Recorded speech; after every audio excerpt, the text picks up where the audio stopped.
សាច់ជ្រូក3ជាន់ពងជាមួយនឹងស្បៃស្រួយនិយាយពីថាខ្ញុំនេះចូលចិត្តណាស់បងប្អូនហើយជ្រលក់ជាមួយនឹងទឹកម៉ាយ៉ូណេសមានបន្ថែមជាមួយនឹងសាឡាត់ជាមួយនឹងអីបងប្អូនជ្រលក់ជាមួយនឹងទឹកម៉ាយ៉ូណេសពងសាច់ជ្រូកឲ្យស្រួយនិយាយពីថាជាតិឆ្ងាញ់ណាស់បងប្អូនហើយខ្ញុំមកចូលចិត្តណាស់សាឡាត់ជាមួយនឹងម៉ាយ៉ូណេសជាមួយស្បៃជ្រូកពងសាច់3ជាន់ហ្នឹងយកមកពងជ្រលក់ជាមួយនឹងទឹកម៉ាយ៉ូណេសគឺឆ្ងាញ់ប្លែកម្យ៉ាងបងប្អូនចឹងថ្ងៃនេះដែរគឺខ្ញុំមានសាច់ជ្រូក3ជាន់បងប្អូនខ្ញុំដាំទឹកដាក់ខ្ទឹមជាមួយនឹងអីខ្ញីហើយនឹងខ្ញុំប្រើអំបិលបន្តិចសូជាមួយនឹងសាច់យើងលាងទឹកឲ្យស្អាតណាបងប្អូនសូហើយយើងចុចជាមួយនឹងសមទៅហាន់វាជាប្រទេសបន្តិចកុំឲ្យដាច់សាច់ចឹងមកយកមកប្រឡាក់ជាមួយនឹងអំបិលតិចជាមួយនឹងអីទឹកខ្មេះបន្តិចហើយខ្ញុំប្រឡាក់ញីឲ្យសព្វហើយខ្ញុំយកទៅដាក់ហាលថ្ងៃបងប្អូនធ្វើបែបហ្នឹង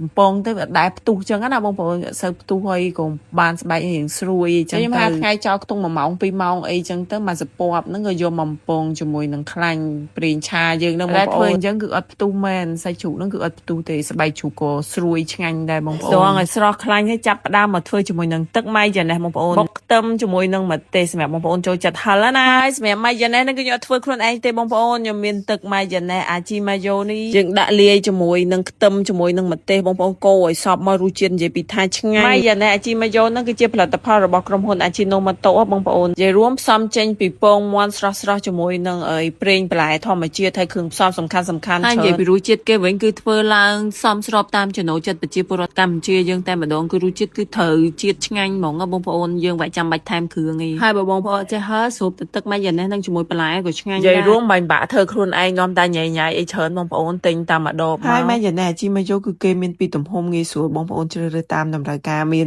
130ក្រាមជាមួយនឹង260ក្រាមបើសិនជាបងប្អូនត្រូវការជាវឬក៏ចង់ដឹងព័ត៌មានបន្ថែមបងប្អូនអាចឆាទៅ page អាជីណូម៉ូតូ Cambodia ដែលខ្ញុំដាក់page ពីខាងលើវីដេអូហ្នឹងបងប្អូនអាចឆាទៅសួរព័ត៌មានបន្ថែមវីដេអូនេះមានតែប៉ុណ្្នឹងទេអរគុណបងប្អូនជម្រាបលា